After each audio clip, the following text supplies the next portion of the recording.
बंद करो, online marketing नहीं चलेगा। दवाइयाँ जो है वो कोई कंज्यूमर आइटम्स नहीं है, वो स्वास्थ्य से जुड़ा हुआ मुद्दा है। ऑनलाइन फार्मेसी के बहुत सारे नुकसान हैं। आज हम लोग देख रहे हैं कि युवाओं को आसानी से नशीली दवाएं मिल जाती हैं, नारकोटिक मिल जाती हैं।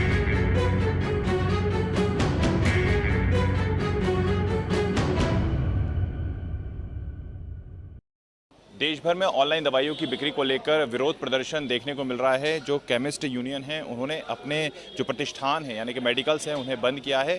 अगर हम मध्य प्रदेश की राजधानी भोपाल की बात करें तो तस्वीरों में आप देख सकते हैं कि सारी जो दुकानें हैं वो इस समय यहाँ पर बंद हैं और ऑल इंडिया केमिस्ट का जो बंद का जो आह्वान किया गया था All India Organisation of Chemist and Druggist Union के द्वारा, उसके बाद भोपाल की तस्वीरें हैं, मध्य प्रदेश की तस्वीरें हैं जहाँ पर थोक की दुकानें हों या फिर जो मेडिकल होते हैं, फुटकर जो मेडिकल दुकानें होती हैं वो भी पूरी तरीके से बंद हैं, क्योंकि यहाँ पर ये कहा जा रहा है कि जिस प्रकार से ऑनलाइन दवाइयाँ मिल रही हैं वो कहीं ना कहीं एक खिलवाड़ किया जा रहा है मरीजों की सेहत के साथ। इनका आरोप है कि सही जो डॉक्टर्स हैं उनके पर्चों को सही तरीके से देखा नहीं जाता है। एआई जनरेटेड जो दवाइयाँ वो दे दी जाती है, छोटे व्यापारियों को नुकसान होता है और बिना जाँच के ही दवाइयाँ दे दी जाती हैं, जिसके बाद यहाँ पर जो प्रदर्शन है वो लगातार बढ़ गया है। और यहाँ पर आप देख सकते हैं कि जो केमिस्ट यूनियन के लोग हैं वो मौजूद हैं और प्रदर्शन कर रहे हैं।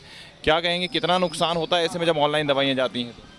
सर, सभी इस व्यापार से जो जुड़े हुए हैं जितने लोग हैं, इसमें बहुत सारे लोगों का नुकसान हो रहा है।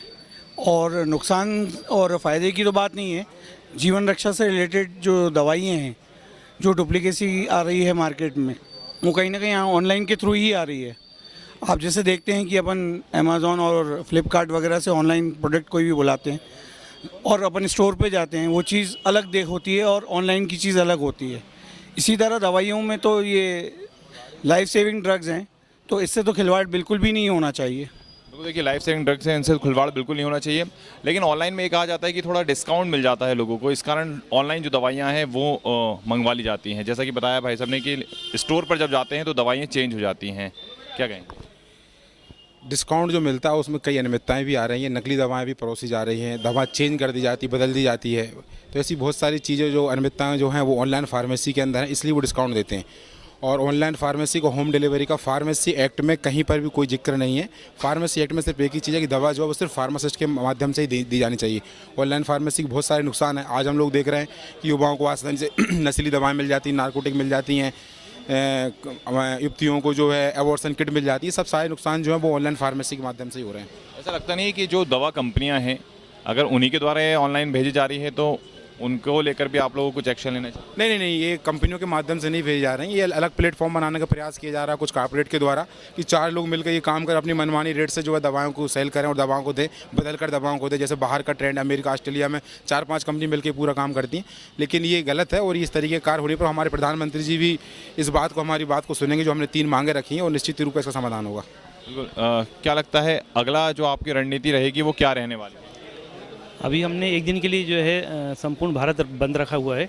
आगे हमारा ऑल ओवर इंडिया जो हमें निर्देश करेगा तो अनिश्चितकालीन के लिए अगर जरूरत पड़ती है तो वो भी कर सकते हैं।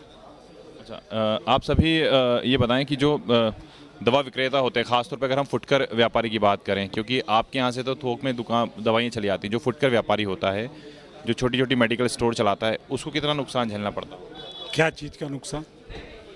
दवाइयाँ जो ऑनलाइन मंगवाई जाती हैं उसको लेकर। वो निश्चित रूप से सफ़र करेगा ही वो। और प्रतिबंधित दवाएं हैं जो आप काउंटर पे बगैर प्रिस्क्रिप्शन के नहीं दे सकते, वो भी ऑनलाइन चली आती हैं।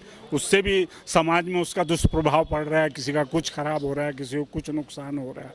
तो ये सब ऑनलाइन प्रतिबंधित दवाओं पर एकदम बैन लगना चाहिए। बिल्कुल। तो ऑनलाइन दवाइयों पर पूरी तरीके से बैन लगाने की जो मांग है वो यहाँ पर जो केमिस्ट एसोसिएशन है उसके द्वारा की गई है। इनका कहना है कि अभी तो इनकी चेतावनी है, इसलिए इन्होंने एक दिन के लिए अपने प्रतिष्ठानों को बंद किया है। अगर सरकार नहीं मानी और ऑनलाइन दवाइयों पर अंकुश नहीं लगाया गया तो आने वाले समय में यह आंदोलन और भी उग्र होगा। वीडियो जर्नलिस्ट तरुण यादव के साथ जितेंद्र शर्मा, पीपल्स अपडेट, भोपाल।